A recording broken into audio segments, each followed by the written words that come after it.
Qual, Lamb, Paul.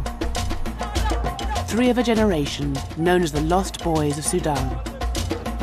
It was the name given to more than 20,000 children who fled a long and brutal civil war. Some were as young as 7, forced to walk over 1,000 miles to safety. Their epic, perilous journey began over 25 years ago. It's taken some of them to the other side of the world. Now they're coming home. They'll arrive at an historic moment. The war is over and the Republic of South Sudan is about to be born. For Qual, it's an intensely personal journey in search of long-lost family and his parents' graves. Lamb's struggle is to reconcile childhood traumas and to rebuild a new country against the odds. Paul's mission is to find a role in the new nation and win his countrymen's respect. For the Lost Boys, the birth of their nation offers a chance to find peace and a place to call home, if they can.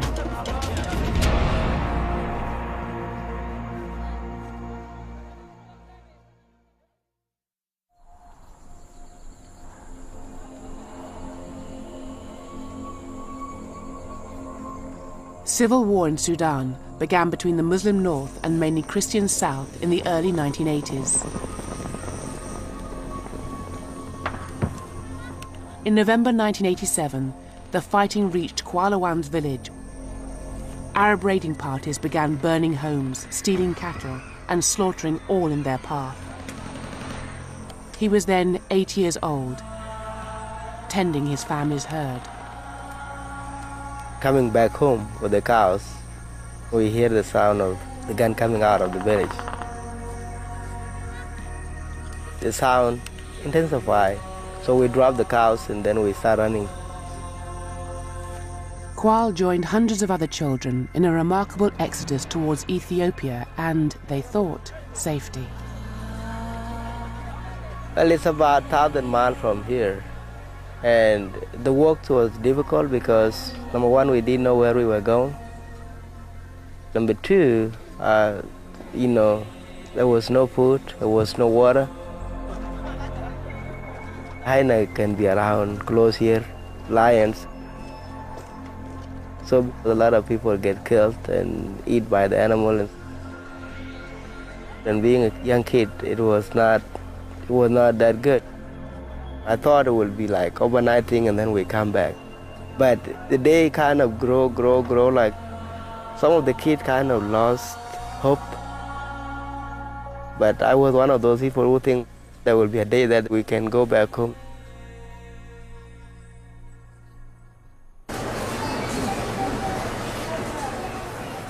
Qual's journey would take him thousands of miles away to a strange and foreign land.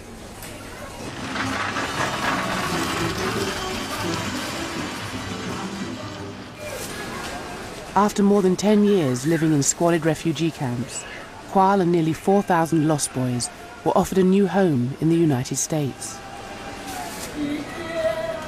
He's created a new life for himself in a land of plenty.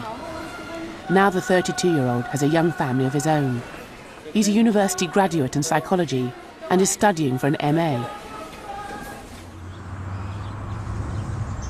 The proud owner of a house and 2 cars, he's come a long way from herding cattle and the family he left behind in Africa. But for Qual, the past is never far away, even here. He manages the Arizona Lost Boys Center. With 600 members, it's the largest of its kind in America. On the wall, you kind of see the history of the Lost Boys. So it started with Sudan over there, from Sudan to Ethiopia. And then in 91, when Ethiopia had their civil war, we went back to Sudan. We stayed in Sudan for a while. And then we crossed Sudan to Kenya. And then we stayed in a refugee camp in Kenya, camp called Kekuma, for almost 9 years. And then in 2000 and 2001, then that's when we started coming to the United States. At the center, Qual helps his countrymen come to terms with a very different culture and society.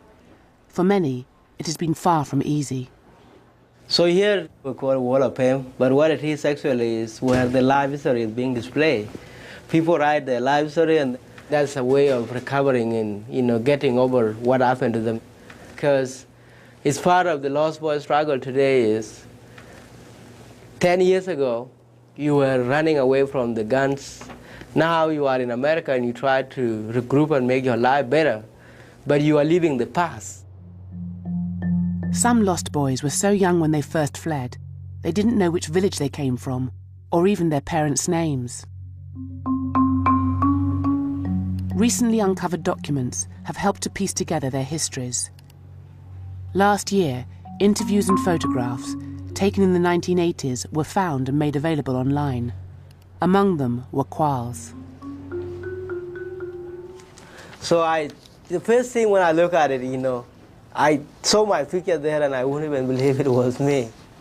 I show it to my wife and my son, but I think it has a big meaning because for the last 10 years, we try to explain our history to the people who don't know what it was. And sometimes people will question, really? Did this happen? But when you have this document in hand, it kind of put the closing on that, saying that, this is the history of what I went through. Qual has been trying to track down the boys whose records have emerged, but he is learning many are still missing. Even after reaching the apparent safety of refugee camps, disease, war and starvation still claim the lives of thousands. Of the original 20,000 plus lost boys, less than half have been accounted for.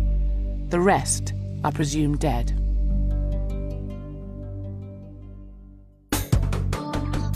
How long shall we be away from our now, as our hope and dreams seem promising for a while? Lam Tungwa is one of South Sudan's biggest pop stars. After which quiet will be the rank and file. As well as being a lost boy, he also fought in the war as a child soldier. Aged just 7, he was recruited into the Sudanese People's Liberation Army, the SPLA. I was then a little young guy. We were hitting cows and other things. A group of soldiers show up, and it was very attractive when you see a guy with a gun by then, in uniforms, those SPLA whole uniform. It's very attractive because we have been taught having a gun, you're like a Superman. You're powerful. You're beyond something. Promising the child soldiers an education, the SPLA were never short of young volunteers.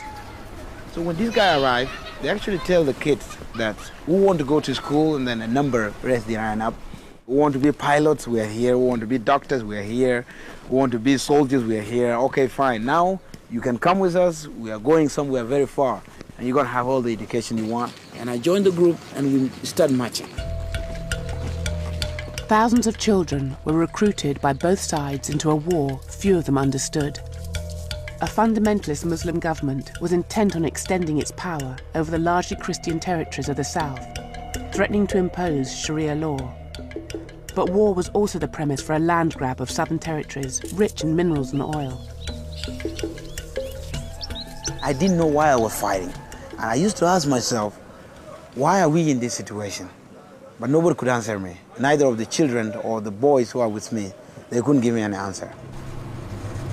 In one notorious incident, Lam witnessed hundreds of children perishing. There's a very big river called River Gilo. I cannot cross River Gilo. A soldier with a gun cannot cross. Why? Because the water, once you touch it with your leg, it takes you away. And that is the first time I've seen a lot of guys dying just random.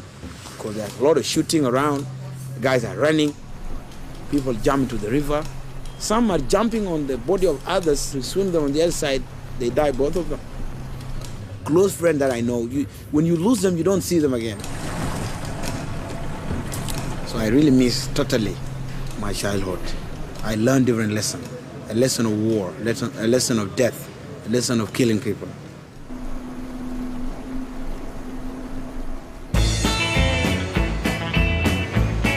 Scattered around the world, some lost boys ended up in the most unlikely places.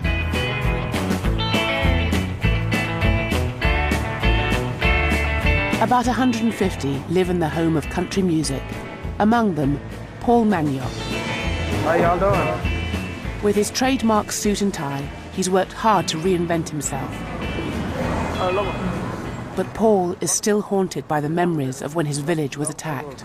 The time they came, they burned houses. A lot of my relatives were killed, some who were in the military and some who were not in the military. People are running like crazy. You hear people crying everywhere, and it became a disaster. You hear women, Mandio, Mandio, it's like, my child, my child, my child. And when we hear a sound of plane, that's a sign of danger. We start running. Nashville also has a community centre for lost boys. Like Qual, Paul is intent on keeping their history and culture alive. And there are a lot of languages in Sudan, 99 different tribes, Dinka, Nuer. Right. Today he is hosting some local children and raising funds for his return to Sudan. The president is from Dinka, and the vice president is from Nuer.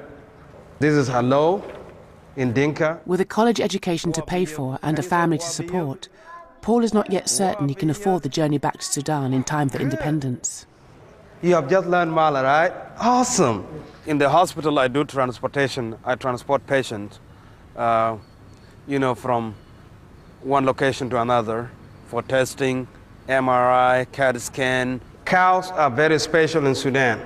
They are used for many things. They are used for dowry, for prestige as well, right? I also work in the cafeteria making smoothies. In the cafeteria, I also work at Donut then as a salesperson. Having been granted US citizenship when he arrived, Paul is uncertain where to call home now. I feel I'm both American and Sudanese. There are some of the American culture that I have adopted that is mine. There's also some of the Sudanese culture that's also mine. So I could say I'm a global figure where I could fit anywhere in the world. Paul badly wants to return to his homeland in time for Independence Day. Whether or not he can find a role in the new nation is far from certain. The country he remembers as a child is much changed.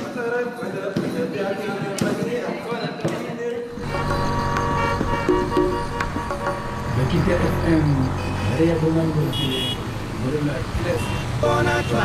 Radio, the voices and music of Africa.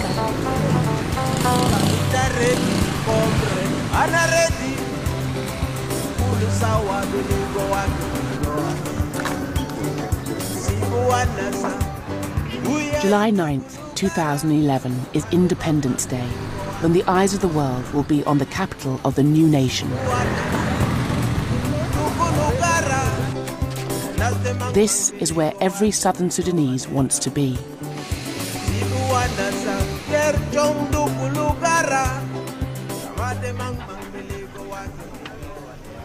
How does it feel to be here in Sudan? I think it's great. It's home, so I feel good. Very excited to be here.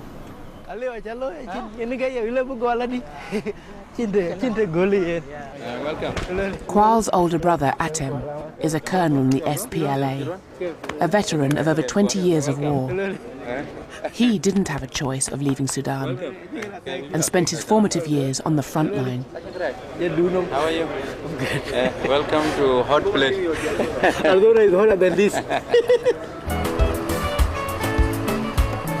Along with hundreds of foreign dignitaries arriving for Independence Day, Qual's first impression of the new country is a construction site.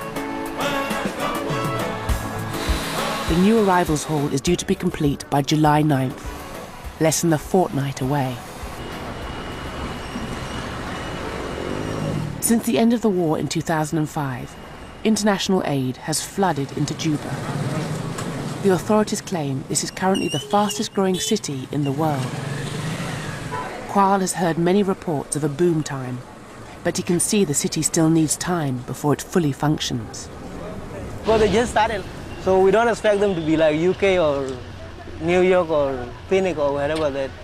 So it will take time, development take a lot of time. And as long as there is peace in place, I think the building will come in place. Time is the one thing Lam Tungwa is short of. He is responsible for all the cultural events celebrating independence. His extraordinary story from boy soldier to rock star makes him a hero in the eyes of many. Welcome. Tomorrow we have a rehearsal, I think you are told. So we have to see what we can do. But what he has taken on here is his biggest challenge yet. We never have an event like that. Getting to the 9 is like you dream about it. How will it turn out? What will happen? In a few days' time, thousands of people will be arriving here. Venye hizi ziko hapa mazee. Sasa Roy ananiambia ukibomoa hizi peleke huko mbele. Si hiyo itaanguka ukibomoa. It's hectic. We had almost 3 weeks sleepless night and many meetings that end up to a late hour. Another problem I have is that anything that I tell to somebody to do, if I assign you a job and I have to see it. And I think when people see me, they find that I'm too busy because I have to supervise everything. I need to see how it goes, the way I say it. We're expecting more than 20 to 10,000 people to come in this open air. So all this place will be doing a lot of stuff in the next few days, building up to the independence. People ask the same question, are you guys ready? Is this thing happening for real? Are you going to meet the deadline? Because today is the 30. That means we only have like 7 days or 8 days to go. Everything will be ready, so people shouldn't panic. So I'm quite sure there are a lot of challenges in between, but we will meet them and we'll make sure they work out. For all the returning Lost Boys, coming home brings mixed emotions. Despite the hardships they experienced, many feel guilty they escaped active service in the war.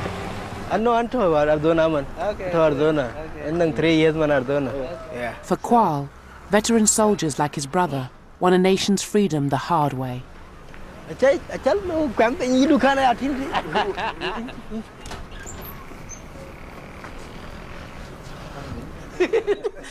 You are the best. Welcome. Thank you. Thank you. People talk about the war that had been fought for the last 22 years, so they were the fighters. So, for somebody like me to see them today, a lot of them, people didn't make it through it. But, God saved them and they made it, and here they are. Of course, when he went out as a young boy. Yeah. Now he has grown up with the nation. He's coming. Yeah, it's very nice. Qual's brother was a war hero. He spent years fighting alongside rebel leader Salva Kiir, soon to be sworn in as the first president of an independent South Sudan. Anh chỉ lэр trong quan cho có dù cha cái lэр trong có dù cha cái nét niệm có dù cái ảo so cái này trong anh nghe cho biết coi cái đi now ayuk lue là cái nên million nus en chỉ trong nhảy but adit anh về diak or ngoan. Years spent waging a guerrilla war in the bush denied officers like Atem the sort of education enjoyed by his brother. Now the veterans are looking forward to enjoying the dividends of peace. So tin gạo cũng mà liệt cái chế rán bên này cái toát, but thì năng anh, ai nghĩ inu wo có hoàn tất, wo bên nào run cái thero, run cái thediak, cũng vậy có dấu cái bên gam bài và run cái thediak. Cuma ni kual labia, do avelui i American embassy, bi ke lui tin achi ubo ben ke banyak nin ke, mana pun ngor ke belui.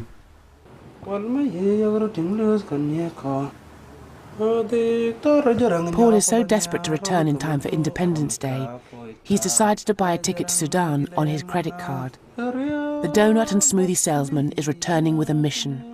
With his degree in political science and Bible studies, Paul believes he has what it takes to become part of the new political elite. I would love to, transfer the skills, knowledge, values, and attitude that I've learned in peace building and conflict resolution. And if the government of Southern Sudan is there and want me to help, that would be great. Some of my friends say that I'm blessed with interpersonal skills, and if that is the case, then that could work as well. And I think with that, I can bring some respect to Southern Sudan, a young nation. And of course, a young nation will require young leaders that might help the generation that have sacrificed so much.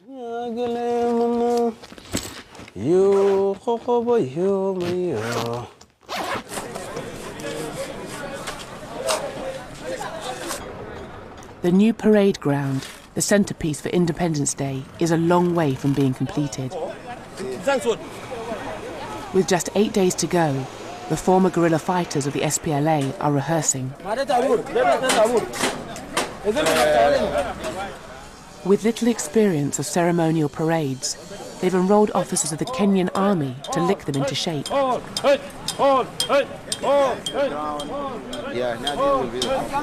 And the security need to be very, very, very focused. Very. Anybody who is getting in the hole here, in the venue, have to be checked, must to be protected. They have to check them, they have to sight them, something like that. That will help us. Because an event like this is a very big event. Lam's uncle is the former rebel leader and current vice president, Riek Machar, who arrives to check up on progress. Hey, how are you? Wait. Yes, sir. Salam. Free at last. Free at last. Yes. South Sudan's government has yet to be elected, but the former warlords of the Liberation Army still have a firm grip on power. Whether they have the credentials to lead the country in peacetime remains to be seen. We're waiting for the birth of our nation. The whole world will be here and they want to see us. Are we going to be a failed state, or will we be a good example for the rest of the African country? And I'm sure we will achieve that. We will be one of the best. Maybe we'll be the food basket of Africa, or maybe we'll be the good example for the democracy in Africa.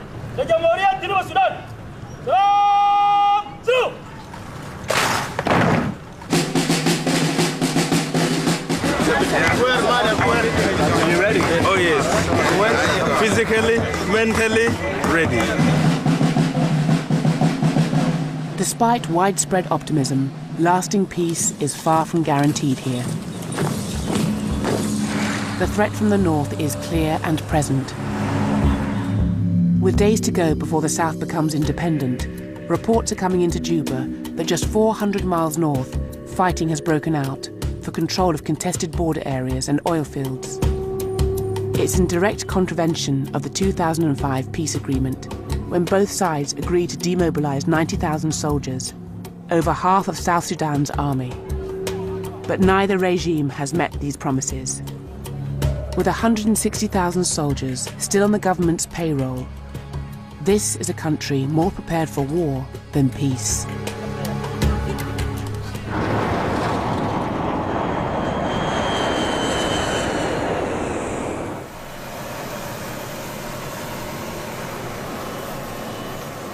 Paul has finally made it, after a 22-hour journey via Ethiopia.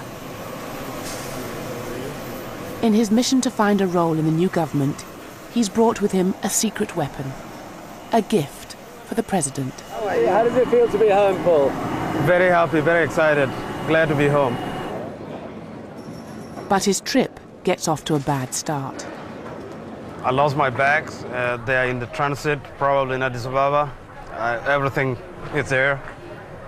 I probably gotta look for something to change in. I don't know where. Maybe go to the military headquarters and maybe get some military uniform. When he tries to check in, Paul faces another setback. You need to stay here? Yes, that's what they say. Okay, you are from Minister of Housing, right? Minister of Housing or President? I came from the United States. Okay. This is one of the best hotels in Juba and appears to be fully booked with government officials. It hasn't been that easy trip. I pretty much have the clothes that I was wearing on Monday, and it's now Wednesday, so I don't know how long I'm gonna wear them.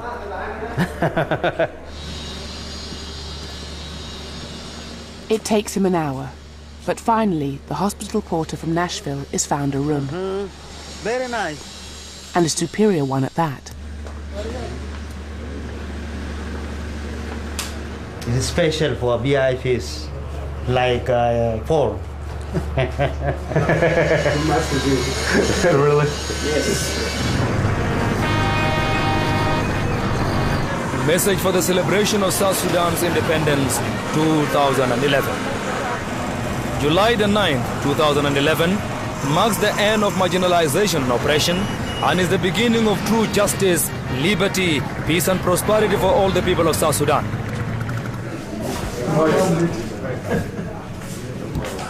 Don't send some of them to Khartoum. No, T-shirt, no. Understaffed and underfunded, Lam and his team are struggling with the workload. It's very hectic, I know. You should have first aid. First aid. Did you take any money from that 500,000 which was there or something? He's managing everything on a shoestring. Every T-shirt has to be accounted for. 5 only. You took a lot of T-shirts. No, we didn't. No, you take 10. With you Okay, you take 10, okay? What do you mean by 10? But this guy, I've been working with them since morning. I'll pay them. Honestly, I don't have 200. I can't do anything right now, I'm sorry. We don't have space, bro.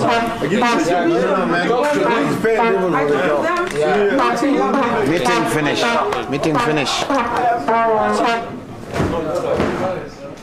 Lam is expected to put on a show for thousands of people, but he can't even feed his workers or provide them with basic tools for the job. Like, I'm going to go to the meeting right now. It's actually 7. It is more frustrating than ever. Because here, everything is outsourced from everywhere. These things are being sent from abroad. We don't have anything here. There's no big shopping mall, wherever you can get everything around now. You have to get them in Uganda, and if things are lacking, it's difficult to get them. So it's extremely hard. You go to the meeting.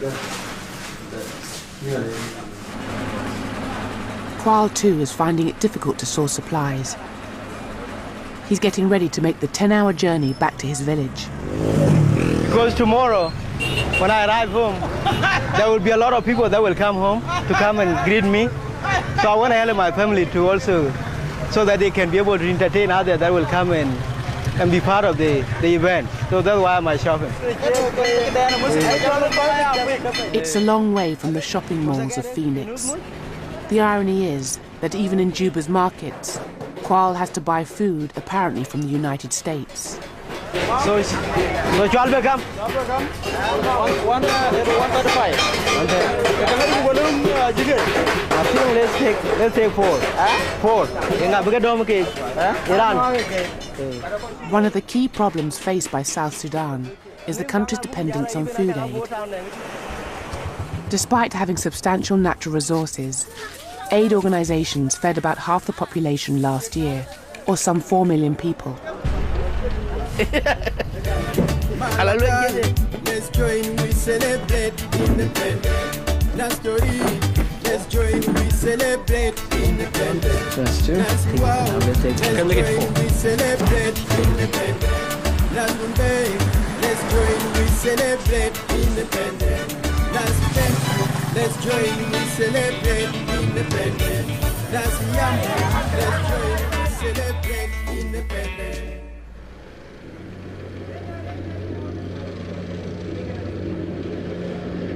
It's 3 days since he arrived, and Paul is getting impatient. Went to Juba airport and claimed my bag the second time. It looked like there's none available, so I actually took these clothes, took them off this morning and talked someone into washing them. Paul has another challenge. He hasn't brought enough cash with him, and expects South Sudan to have the same banking facilities as in the US. I haven't found a working ATM yet. If there are some working ATM, then there are very few, and I really don't know where they are. I got to do some homework, finding out from people who have been here a little longer than I am.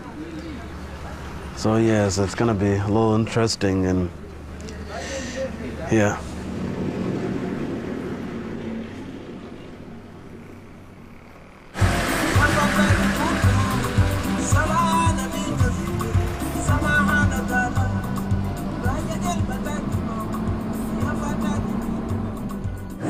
And it's been 24 years since I left that home, so it's going to be exciting at the same time emotional, because I don't know how I will feel being home again. You know, see the land and people. There are generations that were born when I was gone. When Kwal first ran away from his village as an 8-year-old boy, he walked for over a month on roads like these, evading enemy planes, wild beasts, and landmines. Even now, security is a major concern.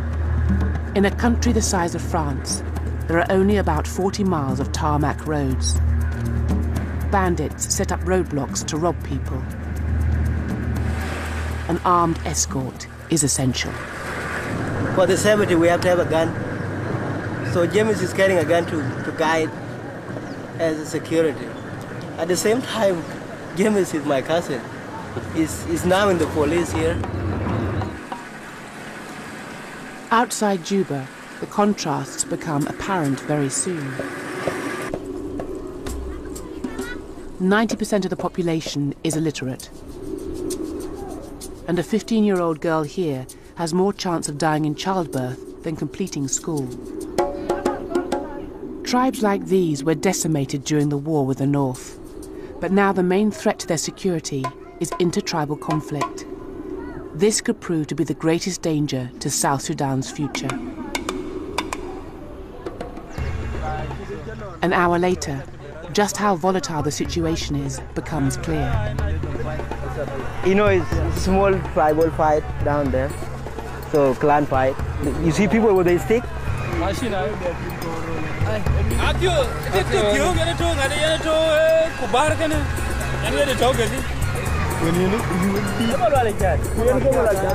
Here, just one soldier with a machete is the difference between order and bloodshed.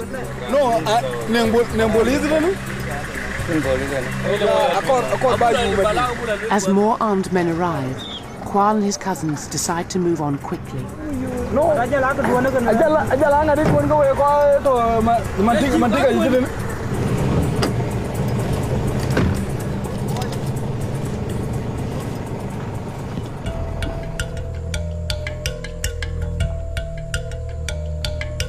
200 miles north of Juba, Boertown was the birthplace of the rebellion against North Sudan in the 1980s.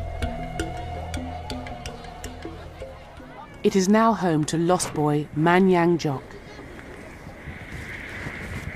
2 years ago, he gave up a comfortable home and secure job in the United States to help rebuild his country. There's no air condition, there's no running water, and there's no good health, like good sanitation.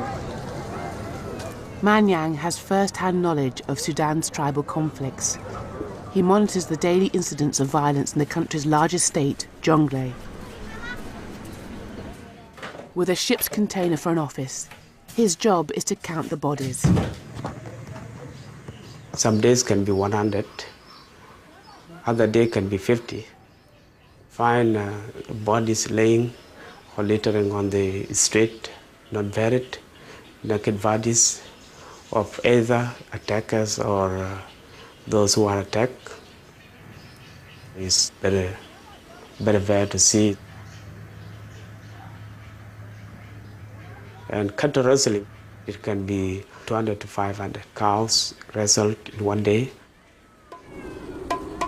But there is another, more sinister aspect to ethnic conflict among some tribes. Even today, children are still victims of the cycle of violence. It's not all the tribe that abduct children, but Murale, Murle have a culture of selling child to those who happen to have no children. So they use child abduction for business. Manyang is realistic about resolving tribal disputes that have been going on for centuries. Independent alone cannot do anything. We just need a mental change from those who just come from the war. We also need the involvement of the entire world to bring education to Southern Sudan. So independent alone cannot change this one.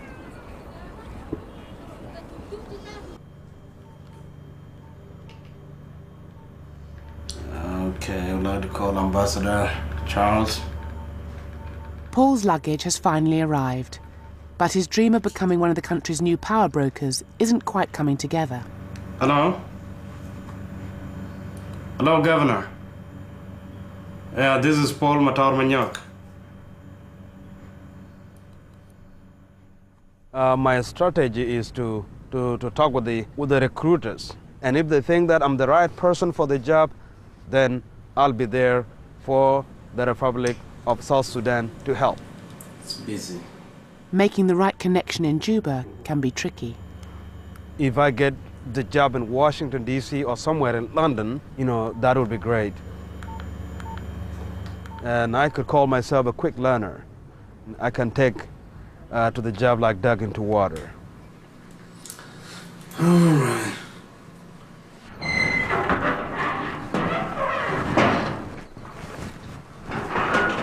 With most government officials too busy preparing for independence, Paul has to make do with meeting one of the old-timers. Igoni, Uncle Joseph Lago. Welcome, young man. Thank you. Welcome. Joseph Lagu was one of the original rebel leaders in the struggle for independence and still has the ear of the president. How is life in Juba? Well, life in Juba is good. It's colorful these days. That's right. It's not long before the would-be ambassador presents his credentials. My name is Paul Matar-Manyok. Mm-hmm. Yes, I'm one of the young men whom happen to be called the Lost Boys of Sudan. Yes, from your name, you are from Bor, are you? Yes, I'm from Bor, and I'm from the tribe called Wal. Yes. Wal is my uncle. Ah, very good. I went to school also in the United States. I graduated, and the aim of me coming here is to participate in the independent. With you being an advisor to the president, yes, I'm also looking for a job. Mm-hmm. I think my services will be more needed here in South Sudan, in the new nation, where a lot of college graduates are pretty limited. Yes. And I'd be glad to help in any capacity, be it at diplomatic level, yes, or be it at whichever level that I could be posted. With the job application not going as well as he hoped, Paul unveils his surprise package. And if you won't mind, I can go ahead and open it and show you what the message is. Yes. The gift for the president.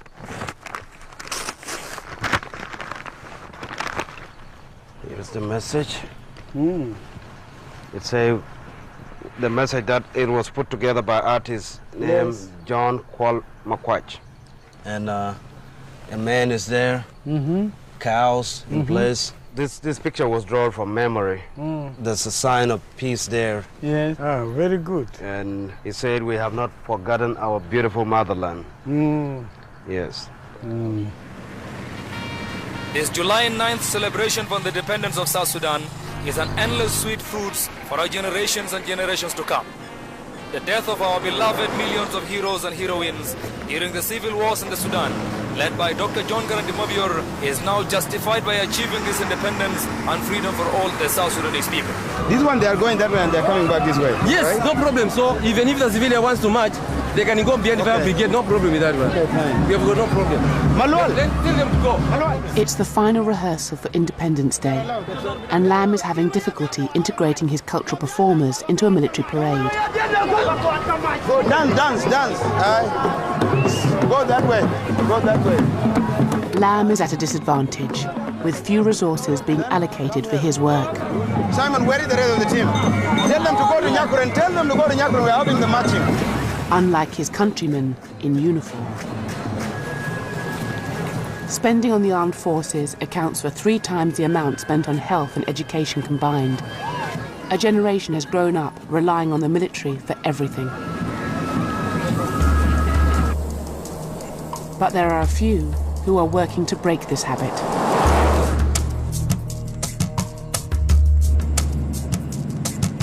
Anna Hoth was a teacher in the refugee camps of Ethiopia and had to flee with the Lost Boys. So this place used to be full of landmines, and a lot of people lost their lives here. And up to now, nobody's sure whether it's safe. You can see it's a bit deserted. It has to be demined, and how can you really demine it? It's bushy. A lot of trees have grown here, and some mines are carried up, have grown together with the tree. So they lost a lot of lives here.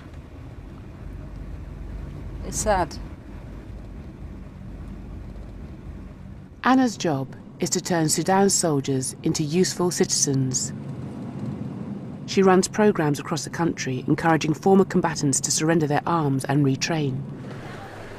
This is a training center, an old government training center. What you are seeing there are women combatants. They were trained for 3-4 months, and they've been operational. They've been stitching uniform for schools and get some income. So today we are going to give them gifts as they graduate. In the war, only a few girls fled their villages alongside the Lost Boys. Most remained with their families, facing the risk of rape or enslavement at the hands of Arab militias. A significant number, like these women, chose to fight in the rebel army. Now they've been retrained as dressmakers. Today is graduation day. Salam takum. كويسين؟ انتوا متعنين وقف زي الجيش خلاص طلع من الجيش. I'm telling them don't stand like soldiers, you know, be civilian. هو كويس نزول بيطلع برا من الجيش يلا بلد طلع خلاص جيش ذاته بيقودونك ذكرى. It's not easy to come out of the army. What I mean is most of them would say it's easy to get me out of the army, but it's not easy to get the army out of me. And the first is Monica Saidia. مبروك.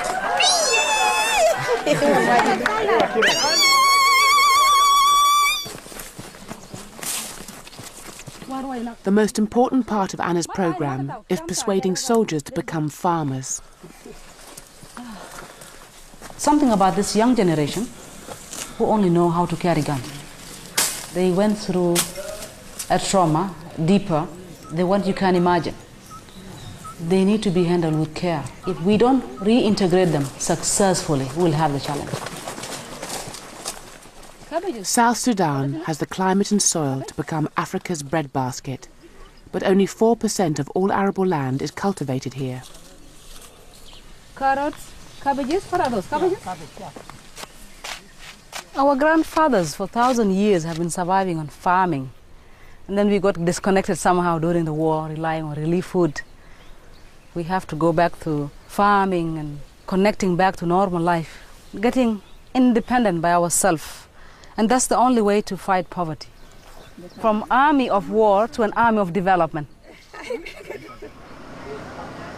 This song says Africa is pregnant, the baby nation will be born along the Nile Valley. Yes, sir! Don't discourage Africa, I say. Africa is pregnant. You don't discourage Africa, I say. Africa is pregnant. Don't keep up with the tribal war. You can't solve the problem. You don't keep up with the tribal war. You can't solve the problem. Don't keep up pulling trigger. We lose lot of people.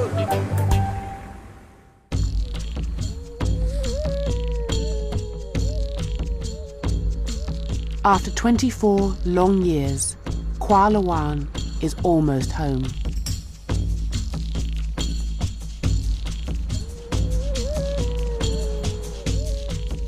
But his village has changed beyond recognition. Soon after he fled in the 1980s, it was burnt to the ground. Only recently have the villagers returned to rebuild their homes. Because, you see, it used to be a very close village with a lot of people, but look now. It's way, way different. The way I left it is not the way it is, so it's more emotional than I thought. One of the main reasons Kwal has returned here is to try and find his mother's grave, to pay his respects. So,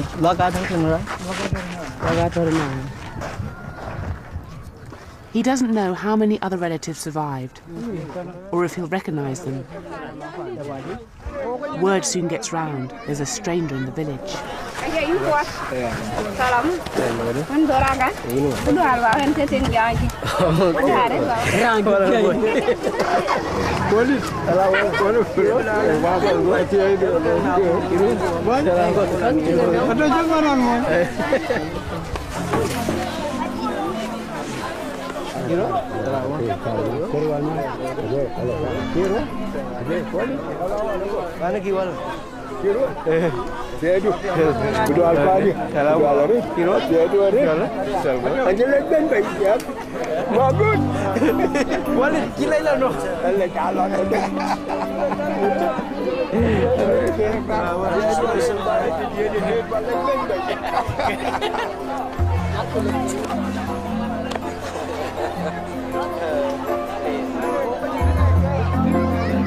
This is one of my uncles, so I told you there are 4 of them that are still alive.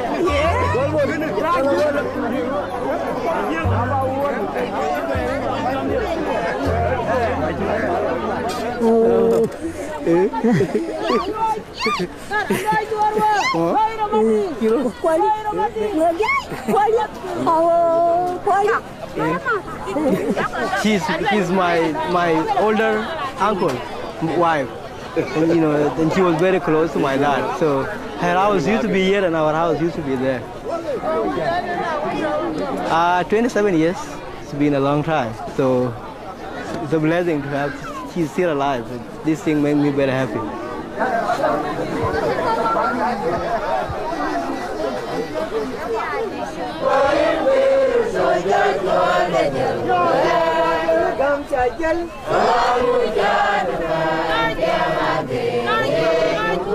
For Kwal's relatives, the lost boy is a returning hero. They had no idea whether he had survived the war or not. Now a new generation of young men tends the cattle. Few of Kwal's childhood friends made it through the war, casualties among the 2.5 million death toll.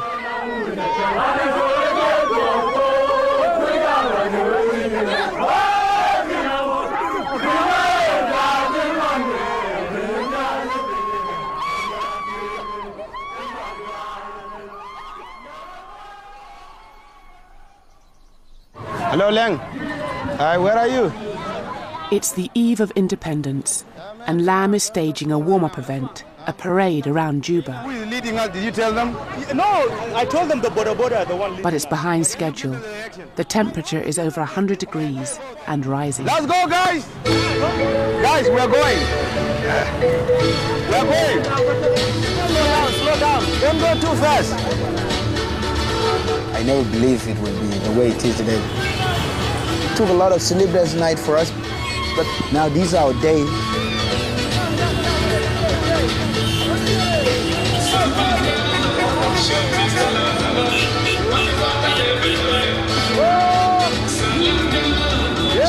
Lam's energy and optimism is partly driven by a strong desire to put the past behind him. At the end of the day, or at the end of the tunnel, it's not only me who went through a lot of problems. There's a lot of people who went through a lot of problems. Death, trauma, everything. We're tired of being oppressed. We're tired of our dignity not being recognized.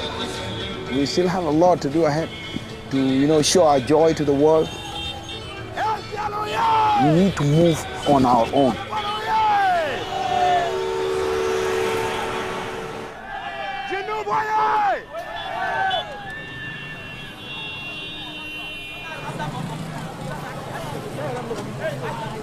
Paul has yet to find a vacancy in the diplomatic services.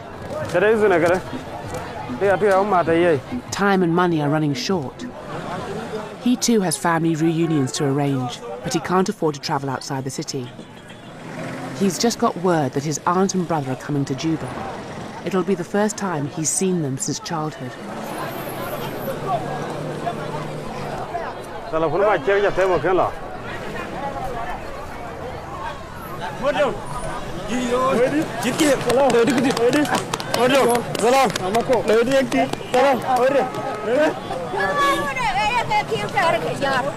Mama?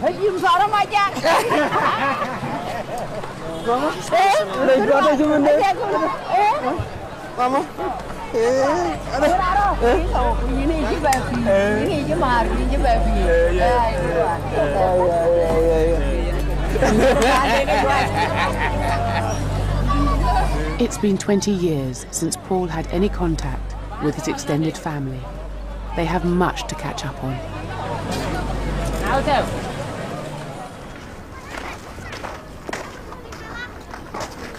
Kwal is also trying to piece together his family history. So this is my old home. I think, if I remember correctly, my mom was buried somewhere here. Because I think Blagata Tira, and then Guachi Gatan. Somewhere now. So now go to somewhere and then because that would go to somewhere or nothing. The past has been buried in the sand. Kwal can't find any sign of his mother's last resting place.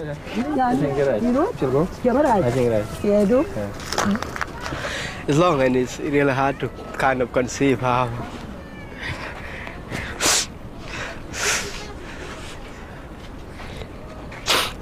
Come where I used to play and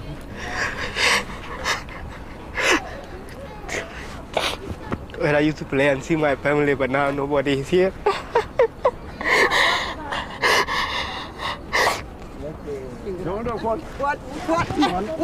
What? Oh, you just what you come on that. You want to what? You call to? What you come? One. Hello, go pay. Hello, I can a good team.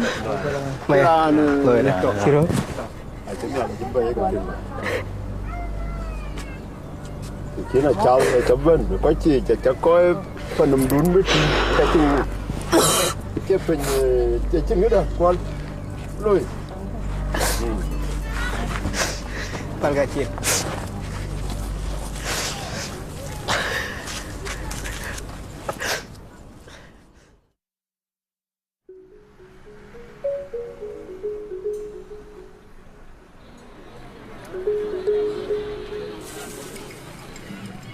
July the 9th, 6 a.m. The big day has finally arrived.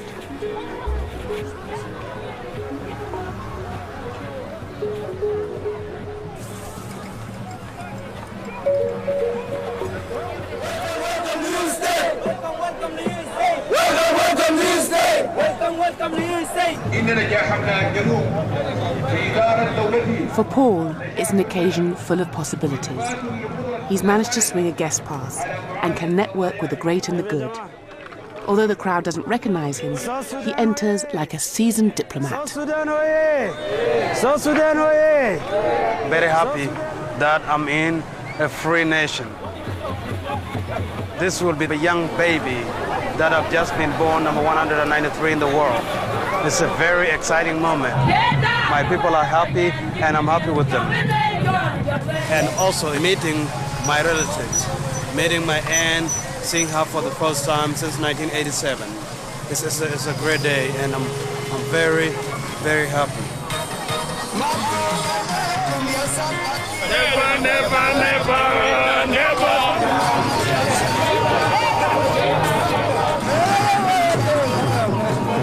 Well, I think I can put it one word in excitement. You know, we've been waiting for this day to come. I feel like this is the end of the war, but at the same time, it's the beginning of a hard work and a lot of work to make it a wonderful country in the world and peaceful and with a lot of prosperities. So I'm gonna join my cultural dance here and dance a little bit.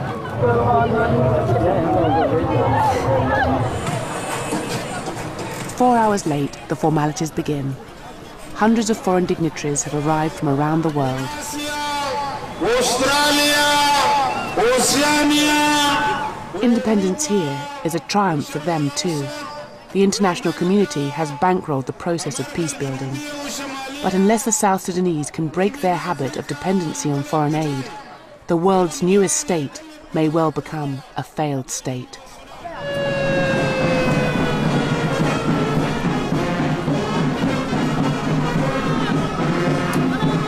We might be the youngest country in the whole world, but we have not taken being a victim of war as a scapegoat anymore. That freedom to be useful for us, we need to start working. The whole world will not give us aid. We will not survive on donation from the whole world every day. The end of the era is over from day 9. And now it is time for the Southerners to wake up, start picking what you want to do, and start doing it. For all the lost boys, those who left and those who stayed, this moment could mean they can leave the past behind. Perhaps today, like their countrymen, they are free at last. Yeah, I feel like somebody has been away from home for a long time. I know there are a lot of things attached to it emotionally. It took me a long time. Here I am today.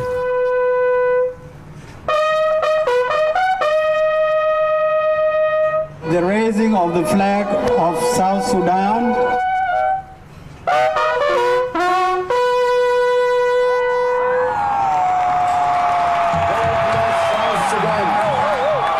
South Sudan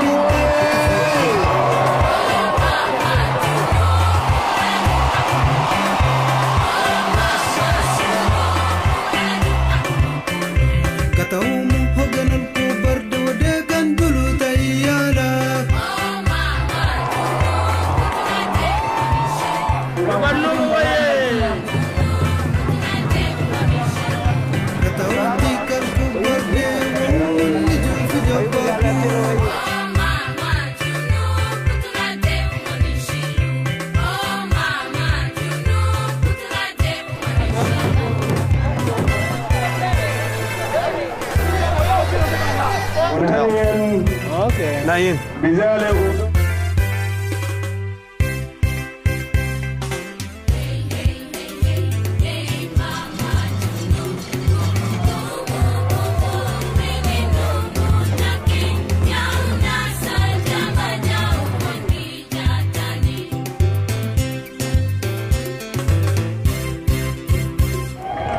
Thank you and God bless you all.